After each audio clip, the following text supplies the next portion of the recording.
Assalamualaikum warahmatullahi wabarakatuh. Waalaikumsalam warahmatullahi wabarakatuh. Bapak-bapak, ibu-ibu, saudara-saudara kaum muslimin rahimakumullah.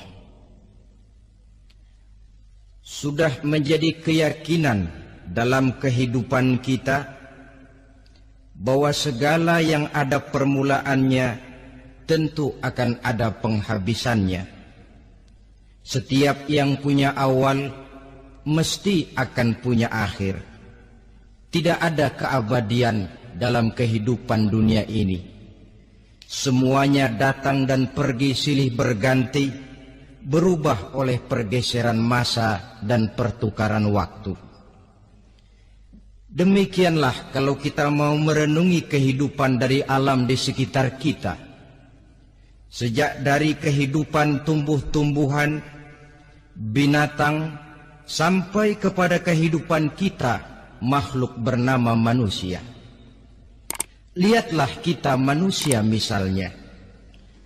Dimulai sejak kita terlahir ke alam ini, keluar dari alam rahim ibu, menjadi bayi yang merah tidak berdaya, untuk kemudian berangsur meningkat menjadi anak-anak. Dari kehidupan anak-anak berubah lagi kita menjadi remaja dengan segala keceriaan dan kelincahannya, dan dari masa remaja naik lagi kita memasuki usia dewasa, untuk kemudian berangsur memasuki hari tua. Lalu setelah kita memasuki hari tua, sehari, seminggu, sebulan, setahun, sampailah kita kepada batas waktu yang telah ditentukan oleh Allah, yang dinamakan ajal, dan bertemulah kita dengan yang disebut maut. Ini merupakan kepastian dalam kehidupan. Kalau saja kita mau merenung perubahan-perubahan yang terjadi pada diri kita, seharusnya membuat kita insaf dan sadar. Di kala remaja kita begitu lincah, punya rambut yang hitam ikal berderai, punya lesung di pipit, punya senyum yang indah menawan setiap orang yang melihat, punya kulit yang kencang dan bersih. Manakala kita memasuki hari tua, perubahan frontal pun terjadi. Kulit mulai jadi keriput, rambut yang tadinya hitam ikal berderai mulai memutih, nikmat berkurang, gigi yang tadinya utuh dan sanggup mengunyah apa saja, satu demi satu permisi meninggalkan kita. Sangat boleh jadi di kala remaja kita senyum semua orang terpikat. Di kala hari tua dengan kulit yang keriput dan gigi yang tidak ada lagi, manakala kita senyum mungkin orang bakal lari dari sekitar kita. Kemana keindahan yang tadinya begitu menawan? Kemana senyum lesung pipit yang tadinya menarik perhatian orang? Pergi meninggalkan kita, berubah oleh pergeseran masa dan pertukaran waktu. Nah, bila maut datang menjemput kita, selesailah kehidupan sampai di situ? Ternyata belum. Kalau lahir merupakan perpindahan hidup dari alam rahim ke alam dunia, maka mati hakikatnya merupakan perpindahan hidup dari alam dunia ini ke alam kehidupan yang berikutnya, yang dinamakan dengan alam barzah. Andai kata hidup cuma sekali, secara moral kita sanggup berkata, alangkah tidak adilnya Tuhan. Kenapa? Dalam kehidupan ini kan aneka ragam terjadi. Ada orang yang zolim, ada orang yang dizolimi. Ada orang yang membunuh, ada orang yang terbunuh.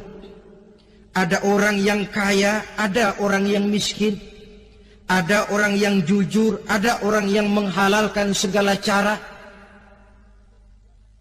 Sehingga banyak ketidakadilan yang terlepas daripada pengadilan dunia. Lalu orang pun bilang, di dunia ini katanya banyak pengadilan tapi sulit keadilan. Di dunia ini mudah mencari pengadilan tapi sulit untuk mencari ketidakadilan. Andai kata hidup cuma sekali, tidak akan ada hidup sesudah hidup yang sekarang ini. Bagaimanakah nasib mereka yang lepas dari pengadilan dunia ini? Alangkah tidak adilnya Allah, andai kata tidak ada kehidupan sesudah hidup yang sekarang. Tentulah akan terjadi di mana orang menghalalkan segala macam cara untuk mencapai tujuan. Yang penting kan saya kaya, yang penting kan saya punya jabatan dan kedudukan tinggi. Kalau perlu jilat atas, kalau perlu sikut kiri kanan, sikut kiri kanan, kalau perlu injak bawah, injak yang bawah. Ini prinsip daripada orang-orang komunis. Dan pantas karena mereka tidak percaya kepada kiamat.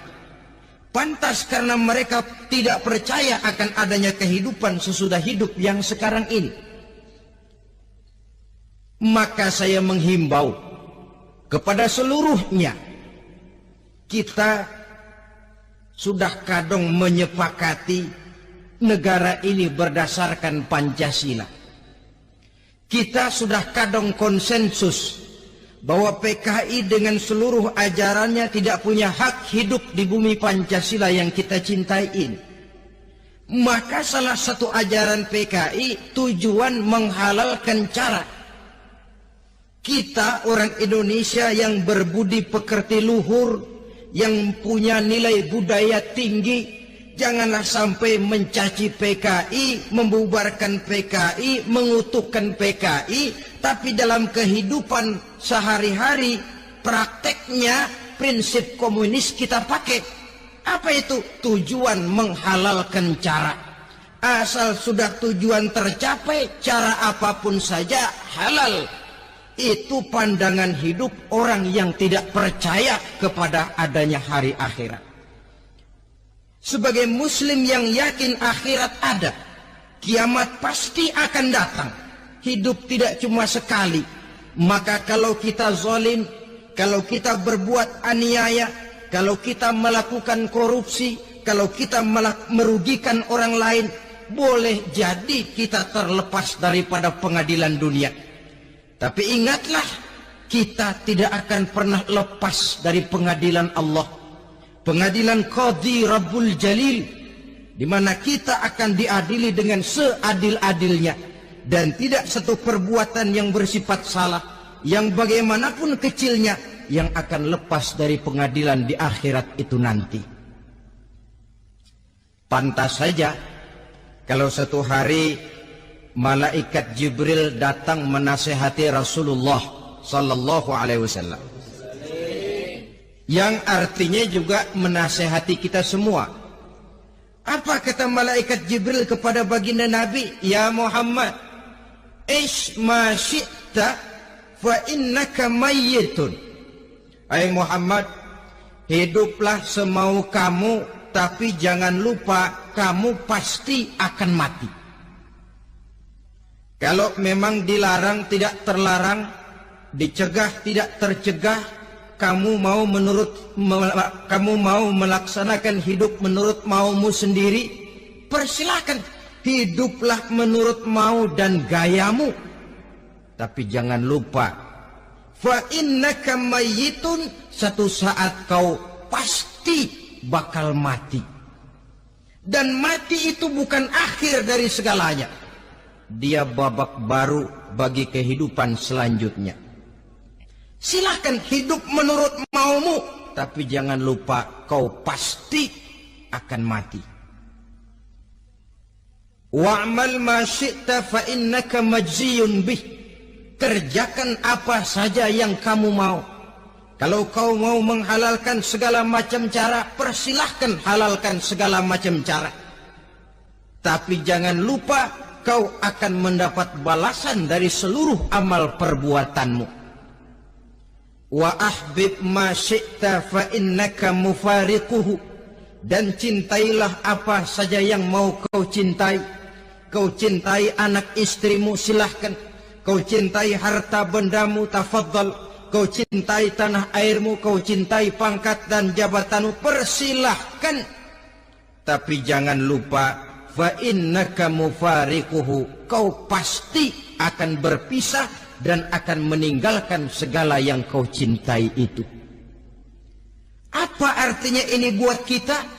Ternyata sesudah maut datang menjemput kita, ada kehidupan sesudah hidup yang sekarang ini. Ini yang mendorong kita untuk dalam kehidupan di dunia ini tidak melakukan prinsip saenake dhewe, semaunya sendiri saja, asal perut kenyang, asal pangkat tinggi, asal harta dapat. Masa bodoh dengan merugikan orang lain, masa bodoh dengan menipu orang lain. Iku jenenge saenake dhewe. Muslim tidak diajarkan. Ingat manusia, setelah kau mati, setelah kiamat datang, kau akan dibangkitkan, kau akan dimintakan pertanggungan jawab tentang kehidupan yang sekarang ini. Saudara hadirin, oleh sebab itu kalau kita bicara soal kiamat, soal akhirat, ini memang masalah yang gaib, yang sepenuhnya tidak bisa dicernakan dengan kemampuan penalaran intelektual. Dasar di dalam membicarakan ini tidak lain adalah iman kita kepada Allah Subhanahu wa ta'ala. Bukan cuma zaman sekarang, dari zamannya Nabi. Orang itu kalau sudah bicara kiamat, bicara akhirat, ada yang ragu-ragu, ada yang menolak sama sekali. Bukan dari zaman sekarang, dari zaman dulu. Pernah kok satu saat Rasulullah itu dakwah menceritakan, saudara-saudara, akan terjadi kiamat di mana Allah akan membangkitkan manusia dari kuburnya untuk memintakan pertanggungan jawab. Ini dalam dakwahnya Nabi pidato macam itu. Apa reaksi orang? Yang beriman ya mantap, tapi yang tidak beriman, bajingan-bajingan Quraisy ini, mereka bertepuk tangan, mengejek, mencaci. Malahan ini yang luar biasa, ada dua orang kafir, namanya Ubay bin Ka'ab dan Al-As bin Wa'il. Mendengar pidato macam ini, mereka buru-buru pulang ke rumah. Ngapain? Ngambil pacul. Lalu berangkat nyari kuburan tua. Dia gali itu kuburan. Tulang-tulangnya diangkut, dibawa ke depan Nabi. Ya Muhammad, tulang-tulang yang udah hancur begini, siapa yang bisa ngidupin lagi? Yang macam-macam aja kamu Muhammad. Nggak rasional, nggak masuk akal. Allah menjawab. Apa kata Allah? وَضَرَبَ لَنَا مَثَلًا وَنَسِيَ خَلْقَهُ قَالَ مَنْ يُحْيِي الْعِظَامَ وَهِيَ رَمِيمٌ قل يحييها الذي أنشأها أول مرة وهو بكل خلق عليم. Mereka memberikan perumpamaan kepada kami, kata Allah. Mereka melupakan asal kejadiannya. Mereka bertanya, siapa yang sanggup menghidupkan tulang belulang yang sudah hancur kayak begini? Qul yuhyiha allazi ansha'aha awwala marrah. Katakan kepada mereka Muhammad, yang akan menghidupkannya adalah dia yang telah menciptakannya pertama kali dulu. Kalau dia sanggup menciptakan, dia tentu lebih sanggup lagi untuk mengembalikan reproduksi ciptaan itu sebagaimana semula. Yang paling kasihan yang ragu-ragu, akhirat itu ada apa enggak sih? kiamat itu ada apa enggak sih? Lantaran ragu-ragu, terombang-ambing dia antara harapan dan putus asa, antara kenyataan dan idealisme. Ada yang buta sama sekali 100% terhadap keadaan-keadaan sesudah mati. Perhatian mereka hanya tercurah kepada kehidupan sebelum mati. Yang mereka perhatikan siang dan malam tidak lebih daripada urusan perut. Pergi pagi, pulang sore, peras keringat, banting tulang. Cuma soal makan, soal minum, soal pakaian, soal kendaraan, soal rumah tangga, soal anak, soal istri. Yang mereka pentingkan hanya soal-soal politik misalnya, ekonomi, pembangunan dan industri. Untuk soal-soal kayak begitu, giat betul, habis seluruh waktu untuk memikirkan, meningkatkan kebudayaan, politik, sosial, ekonomi. Kadang-kadang kurang tidur, kurang istirahat, berkeliaran ke sana kemari ke tempat yang jauh-jauh. Sampai-sampai kadang-kadang terkena stres, penyakit darah tinggi, ginjal, lever, untuk memikirkan hal-hal yang semata-mata karena dunia saja. Lantas boleh jadi mereka mendapatkan kekayaan yang berlimpah ruah, mendapatkan kedudukan yang tinggi, nama yang semerbak, dikenal orang di barat dan di timur, di utara dan di selatan. Tetapi alangkah kecewanya mereka jikalau datang ajal menjemput nyawa, mati mereka meninggalkan harta yang banyak, nama yang masyhur. Mereka disebut dengan jasa-jasanya. Radio memberitakan, TV menyiarkan, koran-koran memuat. Bahkan nama mereka kadang-kadang dikenang 2-3 tahun setelah wafatnya. Tetapi dalam pada itu, roh mereka merintih, mengeluh, menderita, karena dilemparkan oleh Allah ke tempat-tempat yang kotor. Penyesalan yang sudah tidak akan ada gunanya lagi. Saudara-saudara kaum muslimin rahimakumullah. Oleh karena itu, kehidupan akhirat bukanlah dongeng dan takhayul, bukan khurafat dan hayalan. Kehidupan akhirat, hari kiamat adalah kebenaran dan kepastian. Dalam surah Al-Hajj ayat ke-7, Allah Subhanahu wa taala menyatakan, wa anna as-sa'ata atiyatun la raiba fiha wa anna Allah yab'atsu man fil qubur. Dan bahwasanya kiamat itu sesungguhnya adalah sesuatu yang pasti dan tidak ada keraguan-raguan lagi di dalamnya. Dan bahwasanya Allah sungguh-sungguh akan membangkitkan manusia dari kuburnya masing-masing. Nah, kalau kita sudah yakin kiamat sesuatu yang pasti adanya, akhirat sesuatu yang pasti adanya, dari mana pembicaraan tentang kiamat ini kita mulai? Tentu dari diri kita.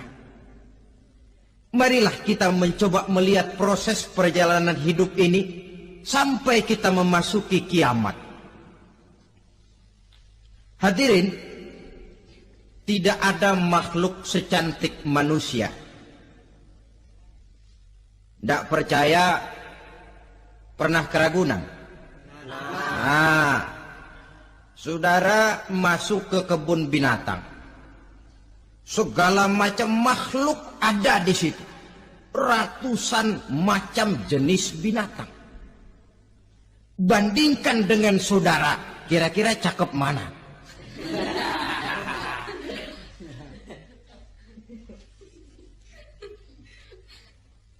Dari seluruh makhluk yang diciptakan Allah itu, manusia fi ahsani taqwim, dalam bentuk yang paling sempurna, sejak susunan biologis sampai kemampuan berpikir. Biologis kita ya Allah, diciptakan kita begini rupa, diberikan 2 kaki untuk berjalan, 2 tangan untuk bekerja, diberikan 2 mata, dua-duanya di depan. Pernah saudara mikir kalau mata kita yang satu di depan, yang satu di belakang? Rasanya nggak laku kacamata.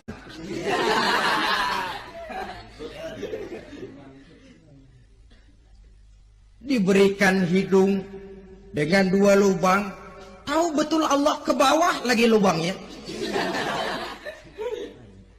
Coba pikir kalau lubang hidung kita menghadap ke atas. Aduh, kalau musim hujan repot jagain hidung.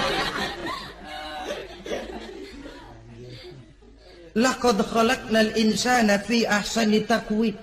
Sungguh telah kami ciptakan manusia dalam bentuk kejadian yang paling sempurna ketimbang makhluk-makhluk Allah lainnya.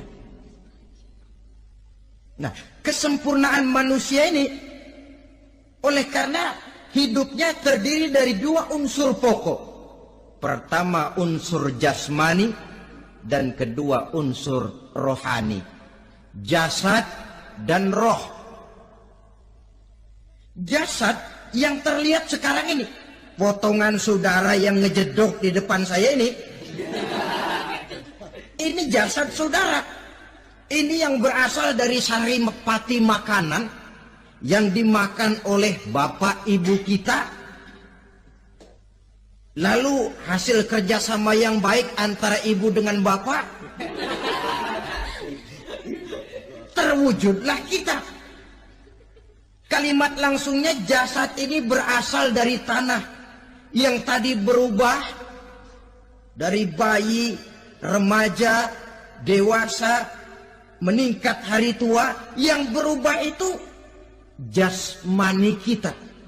Kenapa? Karena jasmani itu materi, benda, daya tahannya terbatas. Dia berubah oleh pergeseran massa dan pertukaran waktu. Apa ada orang makin tua makin cakep? Jasmani oleh karena dia materi, dia berubah oleh pergeseran massa dan pertukaran waktu. Nah, yang menyebabkan jasmani itu bergerak karena ada roh di dalamnya. Ini yang menyebabkan kehidupan. Ini yang menjadi sumber kehidupan, pusat kesadaran dan pengertian dalam kehidupan manusia. Tanpa roh dalam diri kita, maka jasad kita, pernah lihat orang mati? Nah, itu kalau orang mati, coba perhatikan. Apanya yang kurang? Kupingnya masih ada, tapi sudah tidak sanggup mendengar. Matanya masih lengkap, tapi tidak mampu melihat. Jangankan melihat, terbuka saja tidak. Mulutnya masih ada, tapi sudah tidak bicara lagi. Telinganya cukup, tapi sudah tidak sanggup mendengar. Kakinya lengkap, tapi tidak mampu lagi berjalan. Apa penyebabnya itu? Ternyata jasmani kita, jasad ini, manakala sudah ditinggalkan oleh roh, dia tidak akan bisa berdaya apa-apa. Tidak mampu berjalan, tidak pula berbuat, tidak pula bekerja apapun saja. Saudara-saudara, dua-duanya punya kebutuhan. Jasmani ada kebutuhannya, rohani pun ada kebutuhannya. Jasmani yang jelas perlu makan, perlu minum, perlu tidur, perlu pakaian, dan sebagainya. Nah, apabila saat berpisah datang, ajal sampai, berpisahlah roh dan jasad. Dan itulah yang dinamakan dengan maut. Jadi apa sih mati itu? Mati adalah berpisahnya roh dengan jasad. Sebab itu Islam sangat menganjurkan kita untuk banyak-banyak mengingat mati. Bagaimana caranya mengingat mati? Pertama, mati itu kan pasti. Kira-kira yang hadir di sini ada yang nggak mati nggak kira-kira? Semuanya bakal mati kan?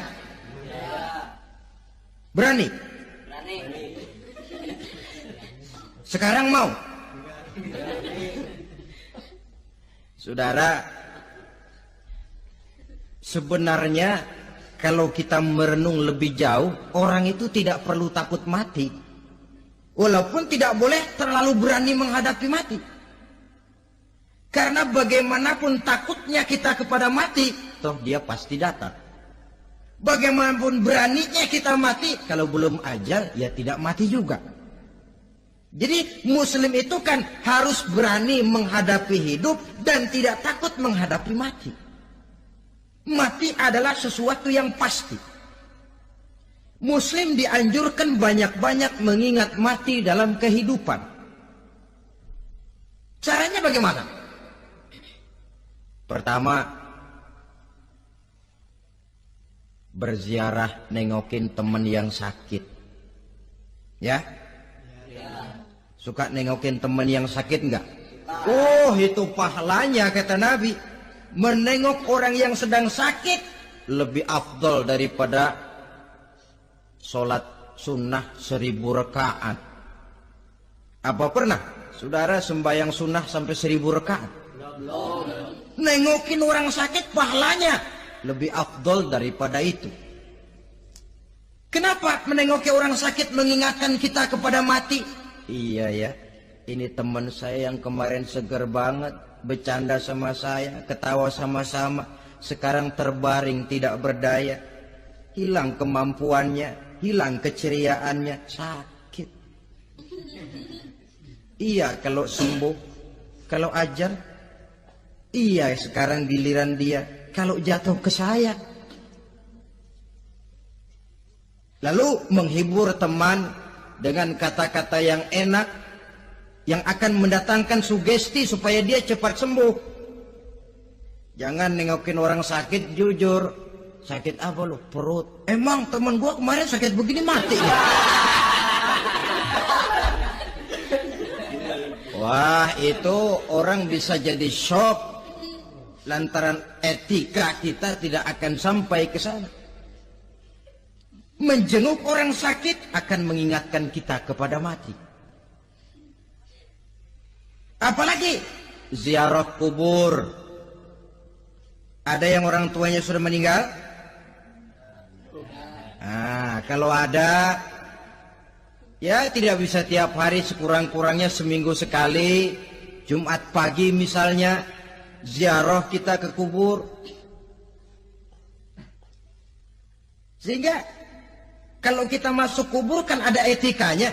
Assalamualaikum ya ahlal kubur wa inna insyaallahu bikum lahikun. Hai penduduk kubur, keselamatan bagi kamu dan kami yang masih hidup sekarang ini insyaallah pasti bakal nyusul kamu. Iya, yang kemarin gagah benar sekarang terbaring tanpa daya. Ini unggukan kuburannya. Yang kemarin ada sekarang sudah tidak ada. Kemana dia? Kami satu saat pasti akan begini. Ingat mati. Lalu apalagi yang bisa membuat kita ingat kepada mati? Mengawal jenazah. Bukankah sangat dianjurkan oleh agama? Bahkan kalau bisa sejak mengurusnya, memandikannya, mengkafankannya, menyolatkannya untuk kemudian mengantarnya ke kubur. Hari ini saya antar dia ke kubur, besok boleh jadi saya yang diantar orang. Hari ini saya solatkan dia, besok boleh jadi saya yang disolatkan orang. Hari ini saya masukkan dia ke liang lahat, besok mungkin giliran saya dimasukkan orang ke liang lahat. Ingat mati, tumbuh kesadaran. Lalu daya positifnya dalam kehidupan apa? Nah, saudara-saudara hadirin, orang yang mengingat mati bukan lantas menjadi lemah dalam kehidupan, menjadi putus asa, sedikit semangat, terbentur kesulitan, mudah frustasi. Bukan itu tujuannya kita diperintah mengingat mati. Jelasnya, Islam menganjurkan kita untuk mengingat mati guna maksud-maksud yang positif. Supaya orang lalu sadar, hidup ini cuma sebentar.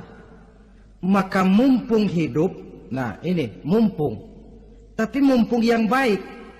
Mumpung hidup, maka hidup yang singkat ini harus saya pergunakan dengan sebaik-baiknya.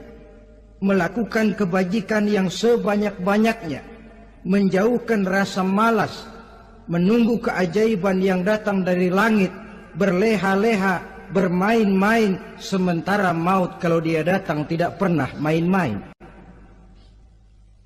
Pantas kalau seorang penyair bernama Syauqi memesankan tazawwad bittaqwa fa innaka la tadri idza hanna al-lailu hal ta'ishu ila al-fajr kam min sahihin mata min ghairi illatin wa kam min alilin 'asha hinan min ad-dahri. Persiapkan dirimu dengan takwa, sebab kamu tidak tahu apabila malam datang kamu masih bisa hidup apa enggak besok pagi. Apa ada jaminan saudara yang kumpul di depan saya malam ini besok masih bisa hidup? Tidak. Ada jaminan? Tidak. Tidak ada sama sekali. Kam min sahihin mata min ghairi illatin. Berapa banyak orang sehat mati nggak pakai sakit lagi. Sebabnya kadang-kadang ringan saja. Ada yang cuma jatuh di kamar mandi mati. Ada yang cuma ketiban pensil. Iya, kalau ketiban pensil 3 peti masa nggak mati. Ta'addadatil asbab wal mautu wahid. Sebabnya boleh jadi macam-macam, tapi mati satu juga, yaitu mati. Dia seperti kelapa yang terlalu tua jatuh ke bawah, yang kembang baru keluar pun jatuh ke bawah. Itulah mati. Dia datang menjemput yang bayi, dia datang mengambil yang anak-anak, dia datang juga kepada yang remaja, kepada yang dewasa, kepada yang tua sekalipun. Jangan yang remaja lalu berpikir, gua rasanya masih jauh banget mau mati. Ini sesuatu yang pasti yang kita tidak pernah diberitahu kapannya. Kalau dikasih tahu kapannya kan kita bisa, umpama malaikat maut datang ke rumah saya, saudara Zainuddin kau mati 80 tahun lagi. Wah, saya kan berhitung, masih lama, poya-poya aja dulu Tapi ini tidak pernah diberitahu kepada kita. Lantaran tidak diberitahu itulah kita perlu bersiap-siap dengan selalu mengingat-ingat mati yang mendorong kita untuk berbuat positif. Satu contoh peringatan mati yang mendatangkan positif pada peristiwa ketika turun perintah hijrah. Ketika di Mekah sudah terpepet turun perintah hijrah. Ini sahabat yang berangkat hijrah, jangan dikira semua bulat hati. Ada yang mikir, kalau saya hijrah berangkat dari Mekah ke Madinah, nanti di tengah jalan dicegat oleh kafir Quraisy lalu dibunuh, mati saya. Takut mati. Allah peringatkan, kullu nafsin za'iqatul maut. Kamu disuruh hijrah saja takut mati, padahal kamu tahu semua yang hidup bakalan mati. Diam saja di Mekah mati, hijrah ke Madinah pun akan mati. Mendengar ayat ini, Sayyidina Umar bin Khattab seperti dibakar semangatnya. Kalau sebagian sahabat hijrah sembunyi-sembunyi, beliau mau hijrah itu malah bajingan Quraisy dikumpulkan ke Ka'bah. Pidato, ya ma'syara Quraisy, dedengkot Quraisy, dengerin. Besok pagi yang namanya Umar bin Khattab mau hijrah dari Mekah ke Madinah. Siapa yang kepengen kepalanya berpisah dengan badannya, persilahkan cegat Umar di jalanan. Besok dengan tenang dia berangkat hijrah, gak ada yang berani nyegat. Tuh Quraisy juga barangkali mikir, gue ngapain nyegat penyakit. Begitu ingat mati, timbul semangat juang, timbul semangat berbuat. Ini ingat mati yang positif, bukan yang melemahkan semangat. Dah jangan kerja rajin-rajin dah, lu bakalan mati. Ini ingat mati yang salah pasang. Ingat mati seharusnya mendorong manusia untuk berbuat lebih tekun. Allah memberikan peringatan, Qul innal mauta alladhi tafirruna minhu fa innahu mulaqikum. Katakan, maut yang kamu akan melarikan diri daripadanya, yang kamu takuti benar dia pasti akan datang menjemput kamu. Saudara-saudara hadirin yang saya hormati, datangnya memang tidak kita harapkan yang namanya maut. Tapi sekali dia datang, tidak ada pintu tempat kita lari. Dia memang tidak pernah kita undang. Tapi sekali dia datang, mengetok pintu, kekuatan apa yang bisa menolak? Dia sebuah tanda seru dalam kehidupan. Apa yang menyebabkan orang takut mati? Pertama barangkali karena dia tidak tahu bagaimana kehidupan sesudah mati. Alam kubur gelap, alam akhirat gelap. Sehingga dia bingung, lantaran bingung lalu jadi takut. Yang kedua boleh jadi oleh bayangan-bayangan dosa yang pernah dia kerjakan di dunia ini. Kerjanya cuma menumpuk dosa. Dia gembira, bahagia, tertawa di atas tumpukan dosanya. Merasa segan berpisah dengan seluruh kehidupan ini. Sehingga boleh jadi maut adalah sesuatu yang ditakutkannya benar dalam kehidupan. Tapi bagaimanapun takutnya, tidak ada tempat lari dari dia. Dalam ayat lain Allah jelaskan, Aynama takunu yudrikumul mautu walau kuntum fi burujim musayyadah. Di mana saja kamu berada, dalam benteng yang paling tangguh sekalipun, maut pasti akan datang menjemput kamu. Nah, bagaimana caranya maut datang menjemput kita? Bila datang dia, sang malaikat pencabut nyawa, malaikat Israel namanya, hendak mengambil roh kita.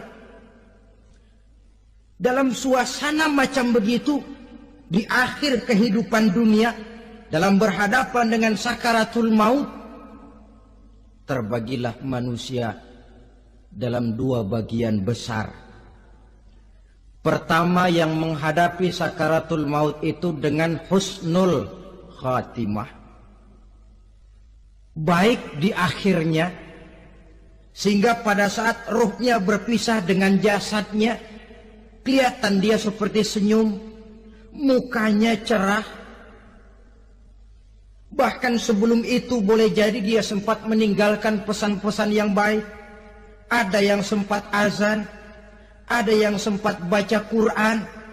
Pernah kan nemui orang yang mau mati seperti itu? Yang sempat azan, yang sempat baca Quran, yang sempat meninggalkan wasiat-wasiat yang baik. Sebab apa? Malaikat maut datang menjemput mereka juga dengan baik-baik. Dicabut ruhnya perlahan-lahan, tapi sungguh pun perlahan-lahan. Pedihnya, sakitnya tetap tiada tara. Rasulullah Sallallahu Alaihi Wasallam, dikala beliau hendak berhadapan dengan sakaratul maut, diceritakan mencelupkan tangannya ke dalam gelas berisi air, lalu mengusapkannya ke muka beliau seraya berdoa, Ya Allah, mudahkan saya dalam menghadapi sekarat ini. Beliau juga yang mengatakan bahwa sakitnya sakaratul maut sama dengan 300 kali bacokan pedang.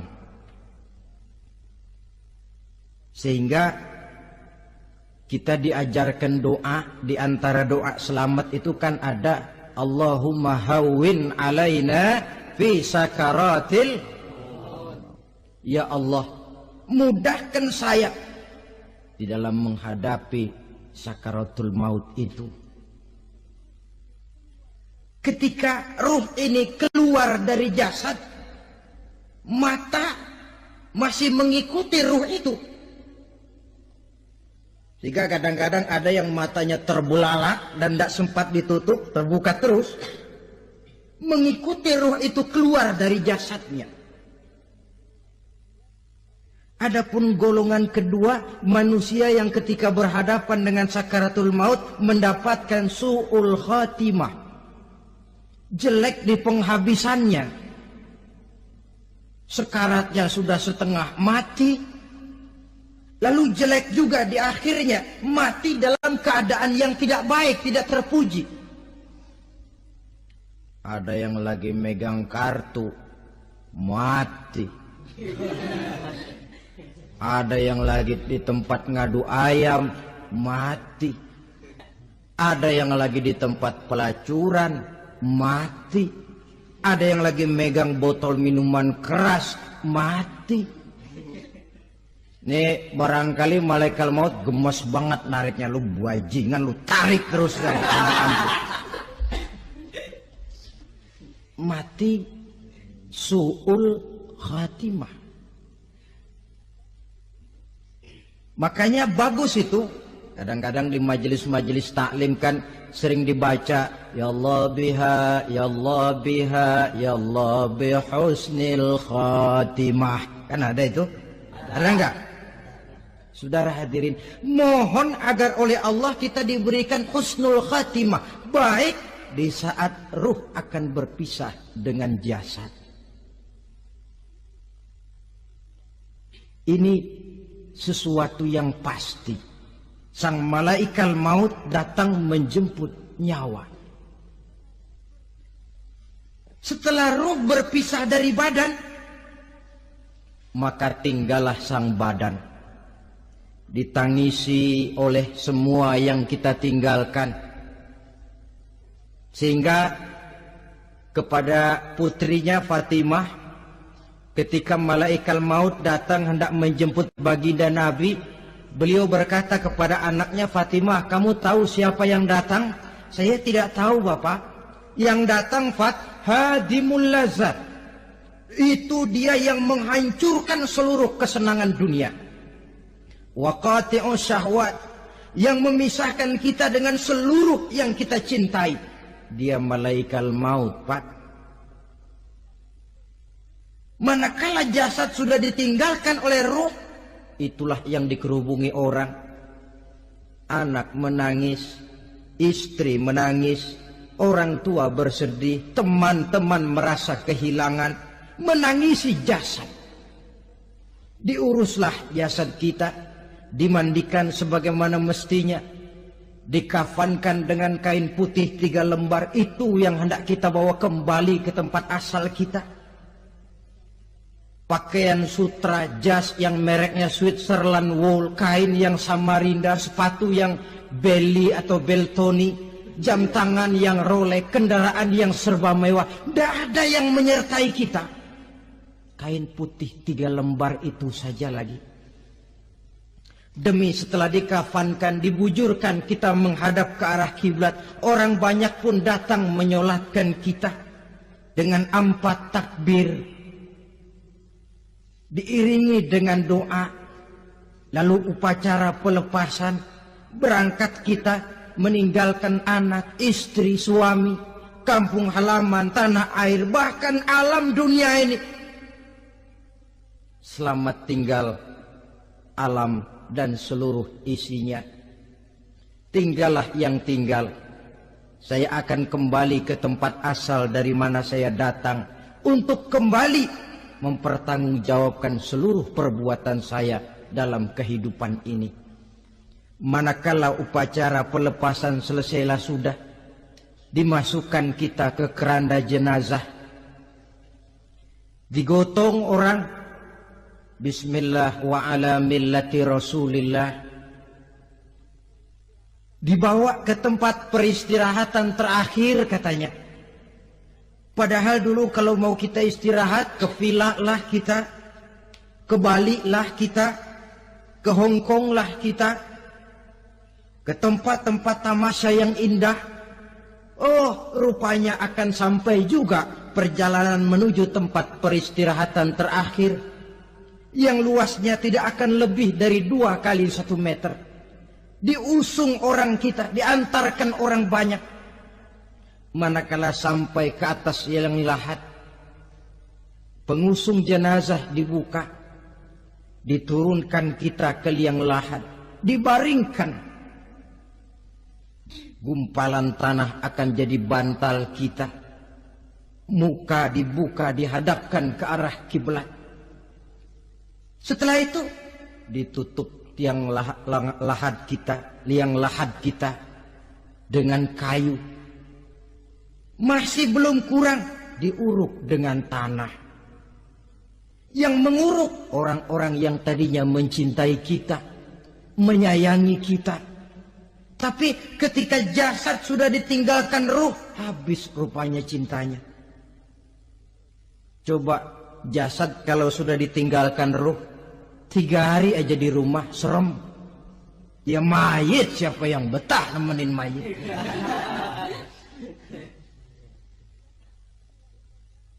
Lalu bila upacara pemakaman selesai, maka berusahalah semuanya.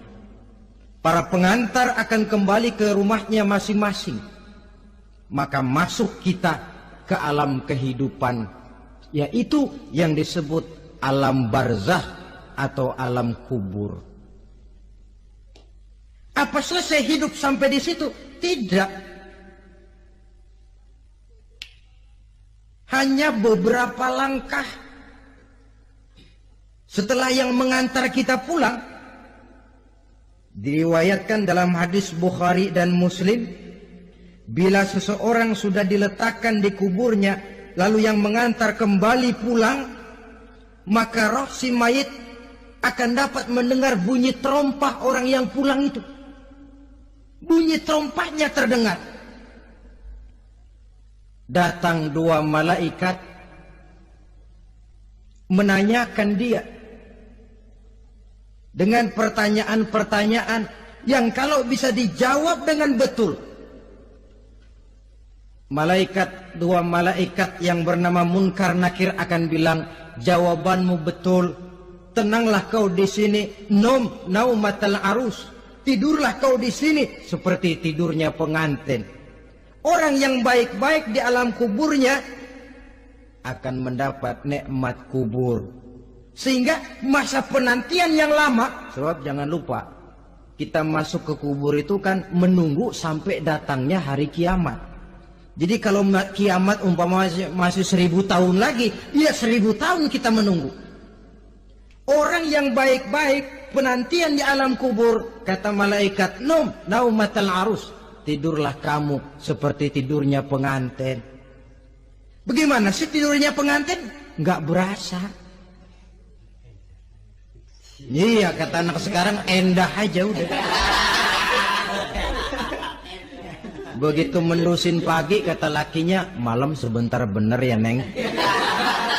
Sebentar betul katanya malam. Ya tentu saja tidak terasa. Kenapa? Dia tidak pernah memikirkan waktu. Terbawa oleh kenikmatan dan kelezatan yang dirasakannya dalam kehidupan.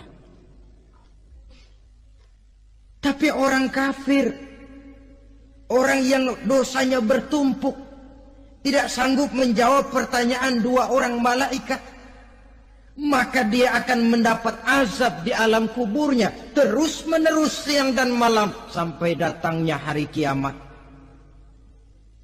Ibarat maling ayam ketangkep, belum masuk pengadilan udah digebugin duluan. Kan begitu kan? Ada maling ayam nggak di sini? Nah, itu yang nyaut tadi pengalaman itu. Disidang belum, divonis belum, digebukin babak belur. Saudara hadirin, maka alam kubur bisa merupakan raudhatun min riyadil jannah. Taman di antara taman-taman surga pun juga bisa merupakan hufratun min hufarin niran, menjadi liang daripada neraka. Ada lagi riwayat yang dari Imam Muslim yang diperoleh dari Zaid bin Sabit. Zaid bin Sabit cerita, suatu hari kami bersama Rasulullah sallallahu alaihi wasallam berada dalam kebun kepunyaan Bani Najjar. Rasulullah sedang duduk di atas keledai.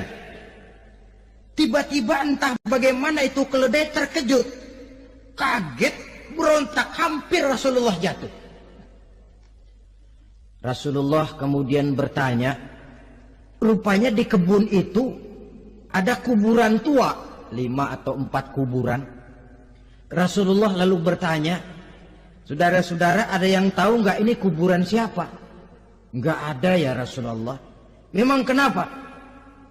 Ini penghuni kuburnya lagi disiksa oleh Allah. Andai kata boleh saya mohon kepada Allah supaya kamu dengar seperti yang saya dengar, andai kata saja kamu kuat mendengarnya, saya pasti akan berdoa. Tapi sayang, saya yakin kamu pasti tidak akan kuat mendengar mereka mendapat azab di kuburnya.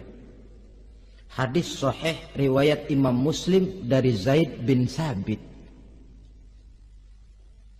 Kehidupan di alam barzah. Pak, iya kalau yang matinya dikuburin. Lah kalau yang matinya dia ceburin ke laut, dibakar, di medan perang hilang gak ketahuan kemana jenazahnya. Saudara, hilang kek, dikubur kek, di dalam lautan direndam kek, itu kan cuma logika kita. Menurut Allah tidak ada perbedaan orang mati dikubur di dasar lautan, atau dibakar sampai jadi abu, atau gugur di medan perang tidak ketemu jenazahnya. Entah mereka tetap masuk ke alam barzah namanya.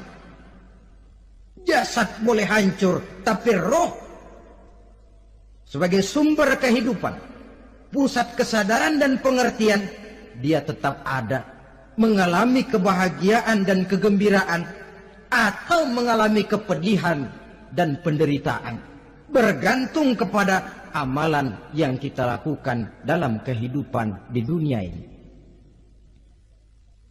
Maka dalam Yasin tadi kan jelas, qul yuhyiha alladzi ansha'aha awwala marrah, yang menghidupkan mereka yang dikubur di dasar lautan, mereka yang dibakar sampai jadi abu, yang akan menghidupkan ialah Allah yang menciptakan mereka dulu pertama kalinya. Jadi kalau sudah ada aslinya, ya tentu tidak perlu contoh lagi, akan sangat mudah membuatnya.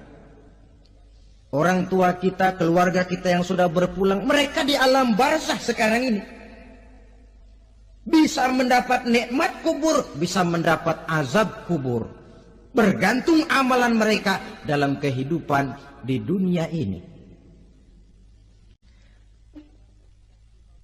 Dalam Musnad Imam Ahmad dan Sahih Abi Hatim malah ada tambahan riwayat. Orang yang banyak kebajikannya di dunia, amalannya akan datang menemani dia. Sholatnya dekat kepalanya, puasa sebelah kanan, zakat sebelah kiri, menghibur dia.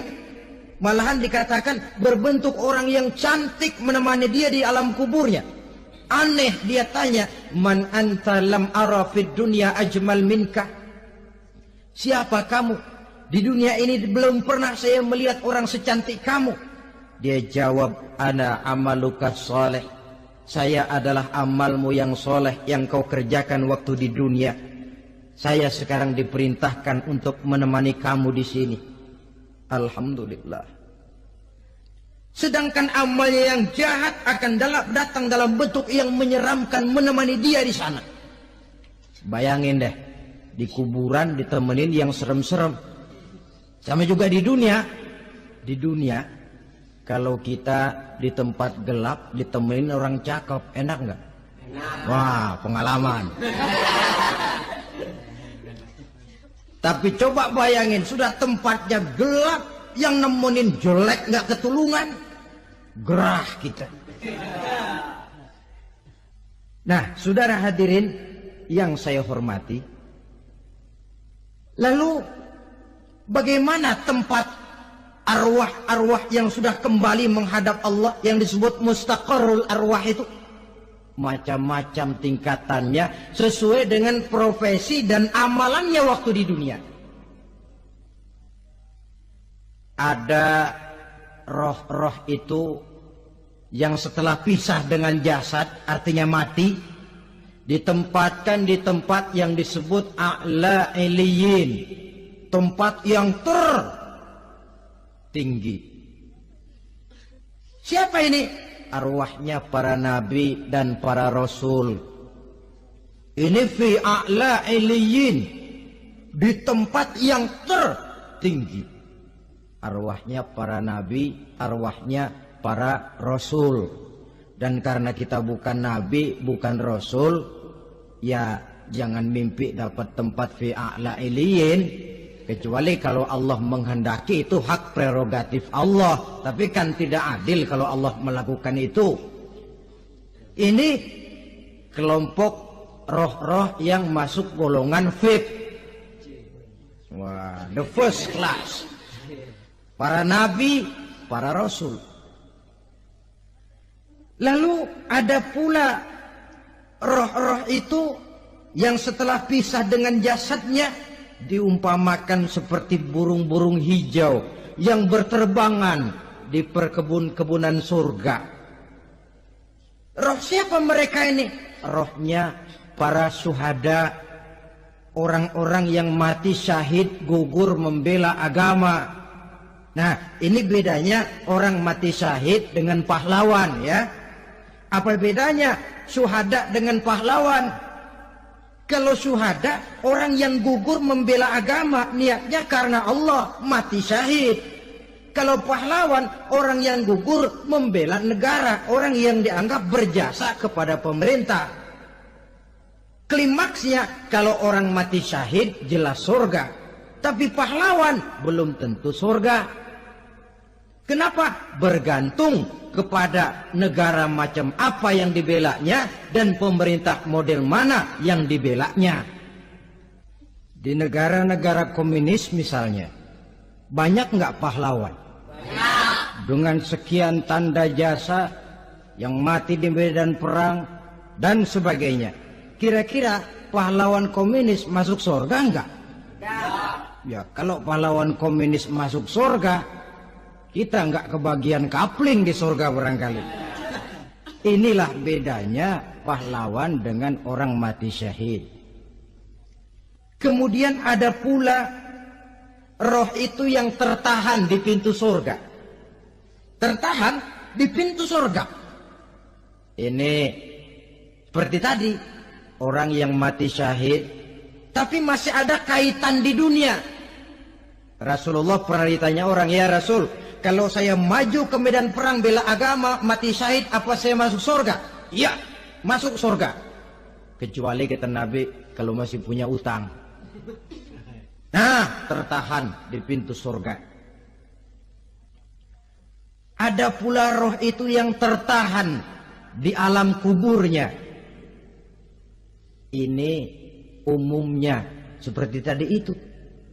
Ada mempunyai dosa, mempunyai kesalahan, sehingga merasakan azab kubur. Ada juga roh itu yang tertahan di permukaan bumi.